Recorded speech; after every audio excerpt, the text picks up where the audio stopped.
Madagascar is a large island approximately twice the size of France. This 40-ton sailboat will travel for several weeks to reach its destination. The average cargo for an Arab sailboat is 70 tons, although the largest can stock up to 150 tons. They have anywhere from 6 to 11 sails each.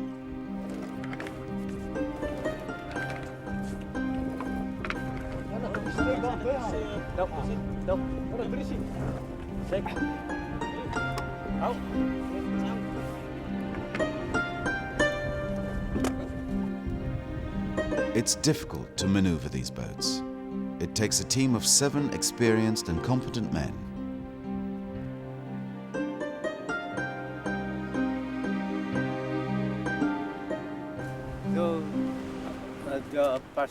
My name is Pasteur. I'm a marine carpenter, and I build and command schooners.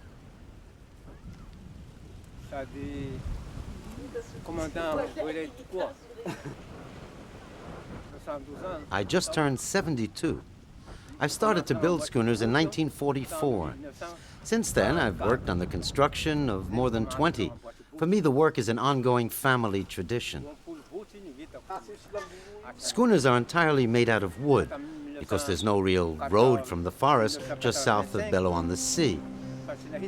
The wood is therefore transported by canoe. The carpenters use only basic tools. All the wood blocks are cut by machete and then pegged. Building a schooner can take anywhere from 8 to 24 months, depending on the weight and the amount of raw materials available. This 150-ton schooner is going to transport salt throughout the Comoro archipelago. The different groups of people who have become the basis of the Malagasy population all arrived from other continents by boat. It wasn't until the 19th century and Ramadan II's ascension to the throne that maritime tradition took a big turn. The king, on friendly terms with the French, officially received a marine carpenter named Joachim, who had fled the massacres of the French Revolution. Joachim created the first carpentry school in the 1800s, and with it, the coastal schooner that slowly began to replace the boutres. Napoleon even asked Joachim to create a schooner for his fleet. Baptized in the name of the city of Morondave, the boat was used in the famous Battle of Trafalgar.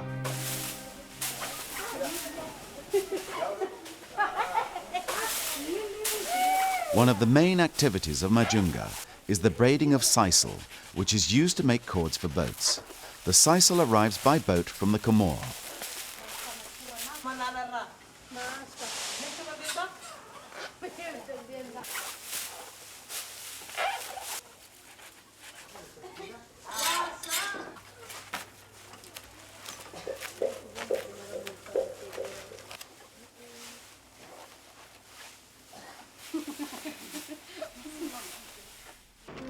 Majunga is a port town renowned for its product traffic: cocoa, coffee and salt.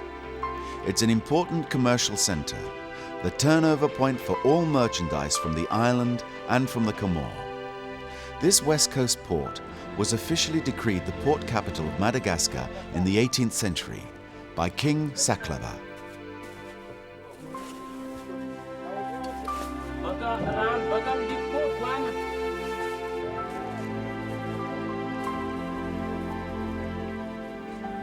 The schooners had almost disappeared altogether, with only 15 remaining, when they were saved by the regional deputy Roland Cool. Thanks to an important sugar contract, Roland Cool was able to relaunch schooner activity. Nowadays, 60 or so schooners navigate the west coast of the island. Often, the Malagasy refer to the schooners as boutres in memory of the Arab boats that were originally used.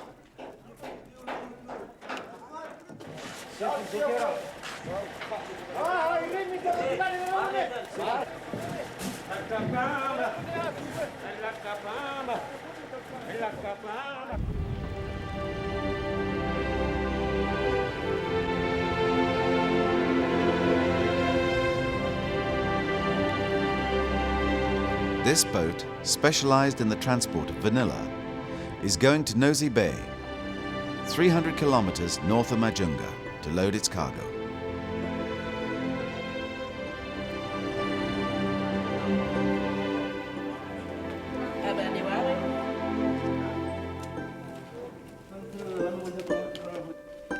Vanilla is one of the most important products of Madagascar.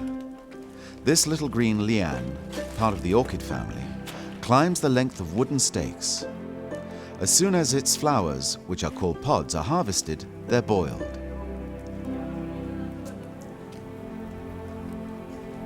Imported to Mexico a century ago, vanilla was not initially able to adapt itself to this Indian Ocean island because the insect that pollinates the plant was absent.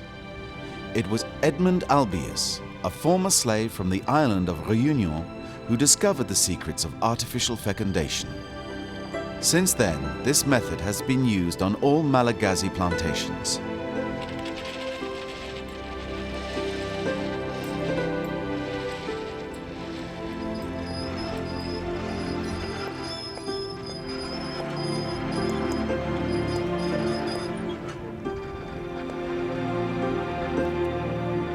The pods have to be dried out before being conserved for several months in order to concentrate the fragrance. Then they are sorted and weighed, put into boxes and shipped.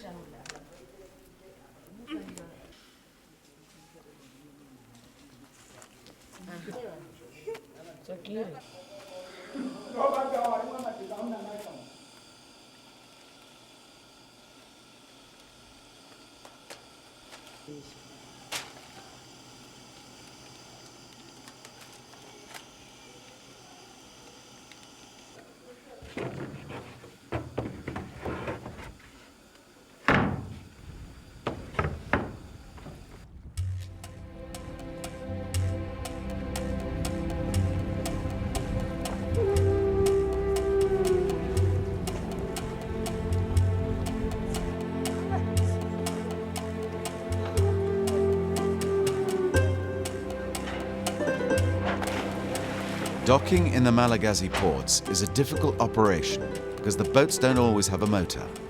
Sailors swim to the dock to attach the cord.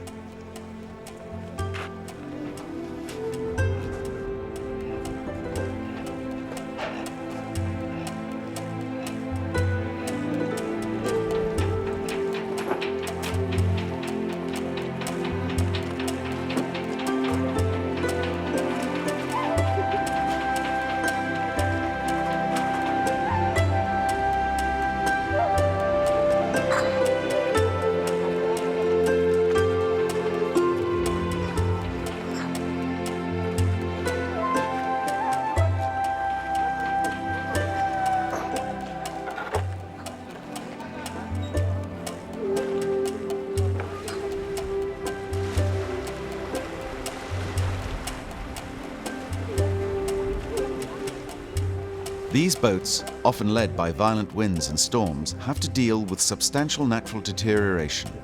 That's why once safely docked, the sailors proceed with all kinds of repairs: replacement of sails, renovation of the hull. For these men, repairs can also be a way to stall delivery and therefore increase market demand. The sailors take advantage of low tide for hemp caulking and tarring.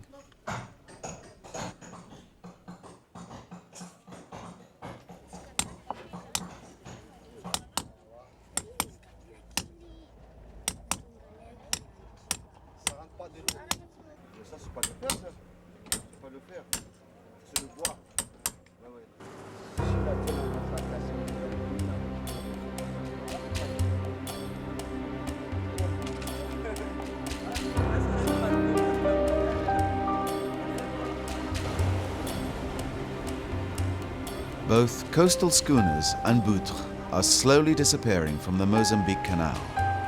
But hope remains firmly anchored in the hearts of these local men who continue to fight for the preservation of this age-old tradition by adapting their boats to modern technology.